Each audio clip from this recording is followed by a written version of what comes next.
When we're talking about Pythagoras' theorem, it's always good to remember that Pythagoras can only be used in conjunction with right-angled triangles.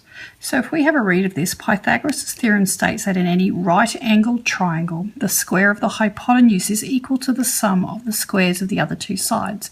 Now the formula is written c squared equals a squared plus b squared. So when we're talking about the formula, we've got a and b there, where a and b are the shortest sides.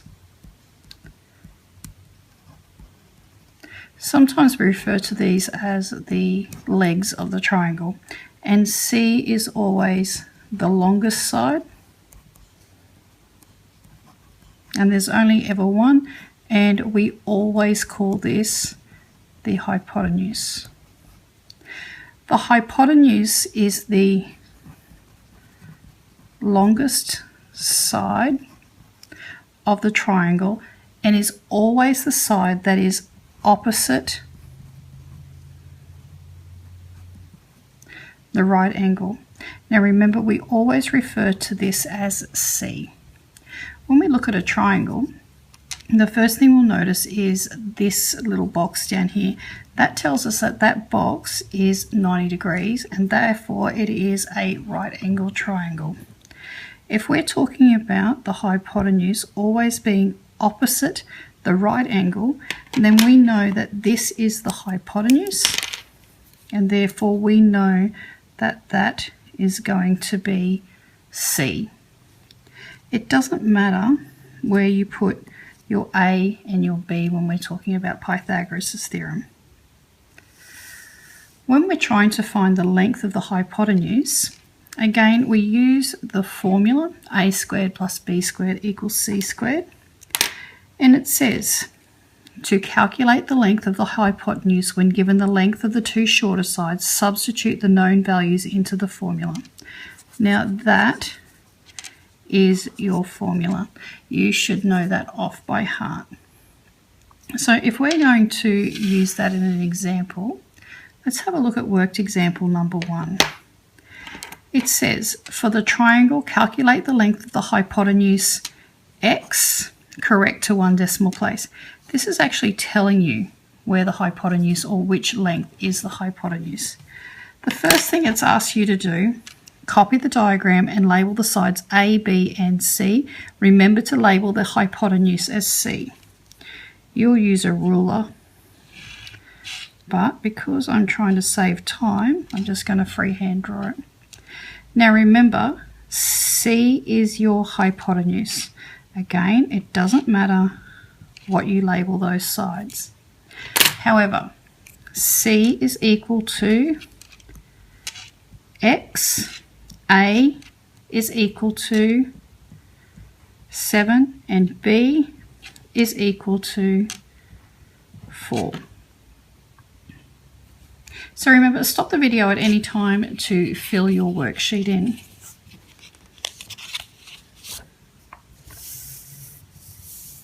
When we're looking at step number 2, it says write Pythagoras' theorem. Now you should know that it is a squared plus b squared is equal to c squared.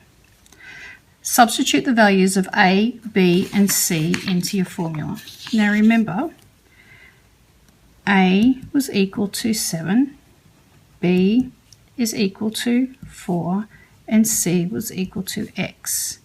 So if we substitute a into here, it's going to be 7 squared plus b, which is 4 squared, equals c, don't forget the squared, or sorry, x squared.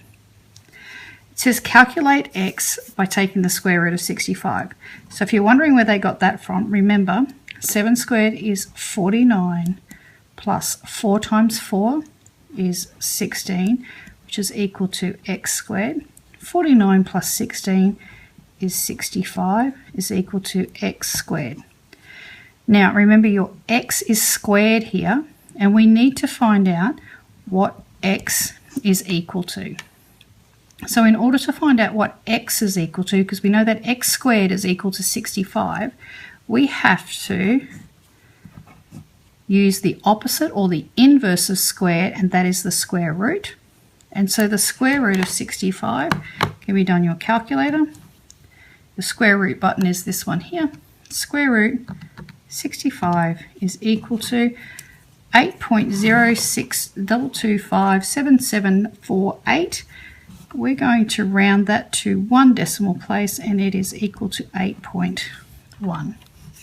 Because remember, 0.06, we want to take it down to one decimal place. This is 5 or above, which means that one goes up one number.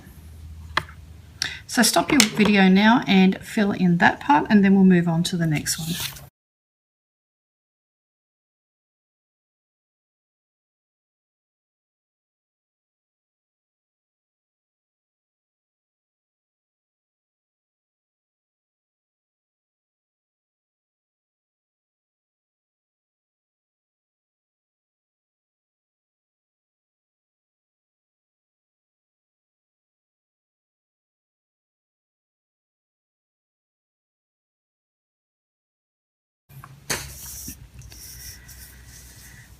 Sometimes you'll be asked to find the shorter side. You won't necessarily be asked to find the hypotenuse. Sometimes you'll be given the hypotenuse length and you'll be asked to find the shorter side.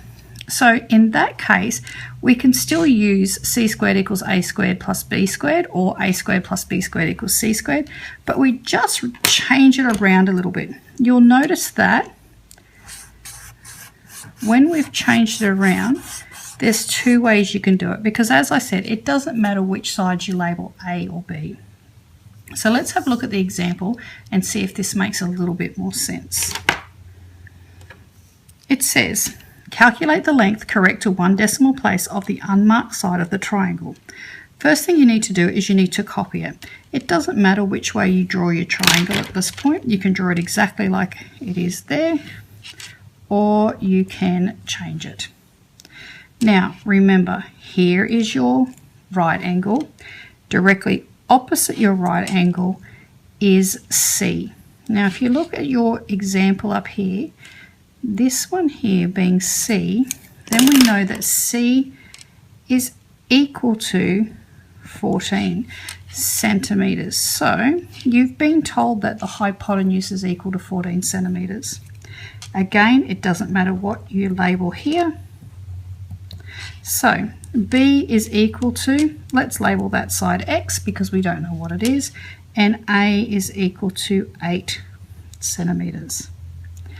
Now, I want to find out what B is equal to. So if I have a look at the formulas that I've written up here, I need to find out what B is, and therefore I'm going to use the bottom one. So B squared is equal to, always the hypotenuse because it's always going to be bigger, take away the other side. So let's substitute the values. So B again is equal to X, C is equal to 14, and A is equal to 8. Okay, let's substitute it in. So remember, it's X squared is equal to 14 squared, take away 8 squared. If you can't remember how to do the squares on your calculator, remember it's 14 and then the x to the power of 2 is equal. So let's rewrite it with those. X squared is equal to 196, take away 8 squared equals 64. So x squared is equal to, we'll go 196, take away 64 equals 132. Now remember, to get rid of that square, we have to do the square root symbol. So we're going to go x is equal to the square root of 132 equals, again it needs to be to one decimal place because it's told us that in the question, and that will be 11.5 centimetres. Don't forget the unit of measure. Stop the video or pause the video now and fill in your worksheet, please.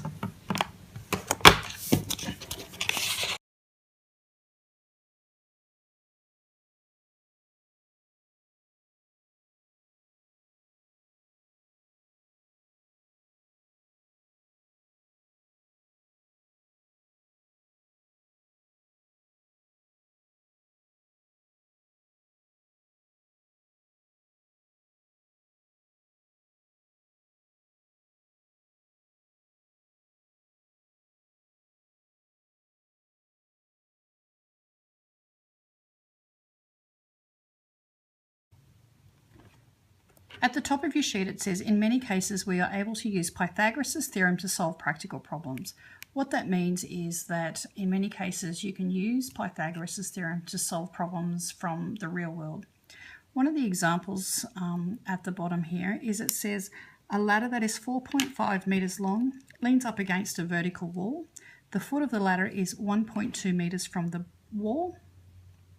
How far up the wall does the ladder reach? So what you're actually trying to find out is how far or how high up the wall does your ladder go. Now remember, it's saying correct to 1 decimal place. Let's have a look. The ladder itself is 4.5 metres long and it leans up against a vertical wall. Vertical meaning straight up. The foot of the ladder is 1.2 metres from the wall. So if we're talking about the foot of the ladder, we're talking about the part that goes on the ground. Now, if this is our wall, then this is our ground, and our ladder would go here to here. Now, the wall will be at a right angle to the ground, and it tells you that the ladder, which is this bit which is leaning up against the wall, is 4.5 metres long. So 4.5 from there to there. It tells you that the base of the ladder or the foot of the ladder is 1.2 metres away from the wall. So that means that this point here is 1.2 metres from that point.